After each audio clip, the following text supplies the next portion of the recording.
కూటమి ప్రభుత్వం తీరుపై నేతలు తీవ్ర స్థాయిలో మండిపడ్డారు. మెడికల్ కాలేజీల ప్రైవేటీకరణను వైసీపీ తీవ్రంగా వ్యతిరేకిస్తుందన్నారు. ఎట్టి పరిస్థితుల్లో మెడికల్ కాలేజీల ప్రైవేటీకరణను జరగనివ్వమని తేల్చి చెప్పారు. ధనవంతులు కట్టబెడుతున్నారు. ఇది అన్యాయం. దీన్ని విత్డ్రా చేసుకోవాలనేది మా ప్రధానమైనటువంటి ధ్యేయంగా, డిమాండ్గా పెద్ద ఎత్తున మేము చేస్తున్నాం. నేను మనవి చేస్తున్నాను, ఈ ఉద్యమాన్ని ఎంత దూరమైనా వెళ్తాం. ప్రభుత్వం తమ విధానాన్ని మార్చుకునేంత వరకు వెళ్తాం.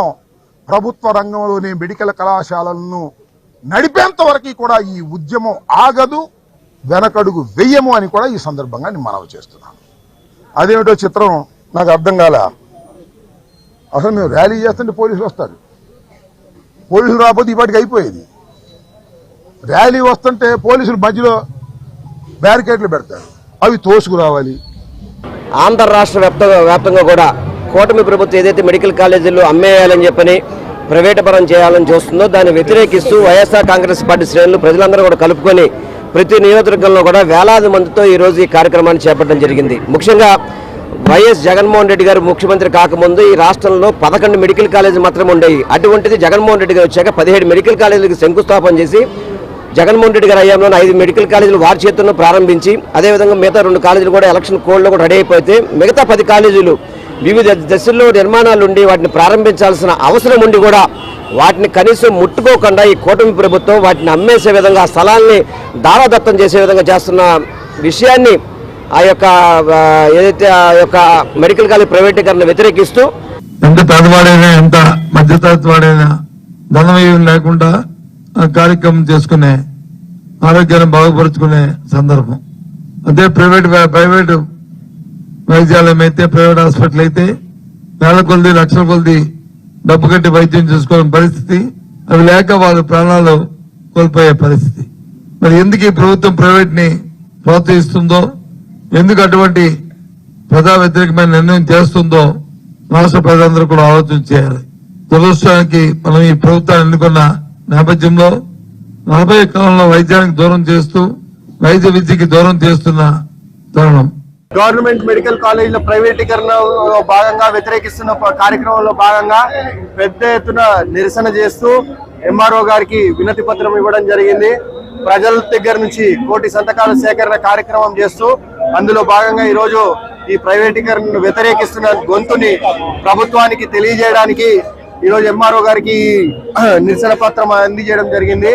ఈరోజు మీరు గమనిస్తే పేద ప్రజలన్నా కానీ, పేద ప్రజల ఆరోగ్యం అన్నా కానీ, వాళ్ళ విద్య పట్ల కానీ కనీసం మర్యాద లేకుండా ఈరోజు స్టార్ట్ అయిన కాలేజీలను కూడా ప్రైవేటీకరణ చేసే కుతంత్రం ఏ విధంగా జరుగుతుందో అందరూ కూడా గమనిస్తా ఉన్నారు. పేద ప్రజల యొక్క ఇక్కట్లు, బాధలు, వ్యతలు, కష్టాలు అన్నీ తెలుసుకొని పనిచేశాం. రైతాంగ సమస్యల మీద అవగాహనతో పనిచేశాం.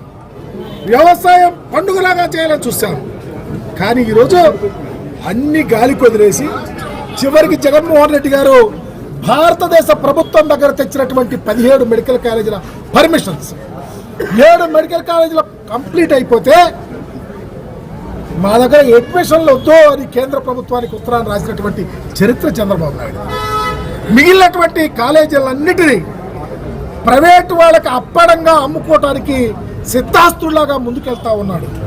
అందుకనే మా నాయకుడు ఇచ్చిన పిలుపు మాకు వేదం. మా నాయకుడు పిలుపు మేరకు ఈరోజు సంతనూతలపాడు నియోజకవర్గంలో మా కార్యకర్తలు, నాయకులు కథం దొక్కారు. ప్రభుత్వ మెడికల్ కాలేజీల ప్రైవేటీకరణకు వ్యతిరేకంగా మా నాయకుడు ఇచ్చిన పిలుపు మేరకు 1 కోటి సంతకాల సేకరణలో భాగంగా ఈ ర్యాలీలు చేశాం. ఇప్పుడే మీరు చూశారు, కాకినాడ రూరల్ నియోజకవర్గంలో రాజమల్లికోట జంక్షన్ అల్లూరి సీతారామరాజు గారి విగ్రహం వద్ద వారి విగ్రహానికి పూలమాల వేసి ఆ పోరాట స్ఫూర్తితో ఈ రోజు ర్యాలీని ఇక్కడి వరకు తీసుకొచ్చాం. సఫరం జంక్షన్ దగ్గరలో ఉన్న ఎంఆర్ఓ కార్యాలయానికి వచ్చి వినతి పత్రం ఇచ్చాం. జగన్మోహన్ రెడ్డి గారు పేదల గురించి ఆలోచించి ఈ రాష్ట్రంలో ప్రభుత్వ వైద్యాన్ని పటిష్టంగా చేయాలి, ఎట్టి పరిస్థితిలో వైద్యం అనేది ప్రతి ఒక్కరికి అందాలనే ఉద్దేశంతో ఆయన ఒక పెద్ద ఉద్యమంలాగా 17 మెడికల్ కాలేజీల నిర్మాణం చేపట్టారు. 5 కాలేజీల నిర్మాణం పూర్తయి అడ్మిషన్స్ స్టార్ట్ అయినాయి. మరొక 2 నిర్మాణం పూర్తయి అడ్మిషన్ల దశలో ఉండగా 2024లో చంద్రబాబు నాయుడు గారు ప్రభుత్వం అధికారంలోకి వచ్చింది. వచ్చినప్పటి నుంచి ఇవి ఎలా ప్రైవేట్ వాళ్ళకి అమ్మేయాలనే తప్ప ప్రభుత్వం నడపాలనే ఆలోచన లేదు.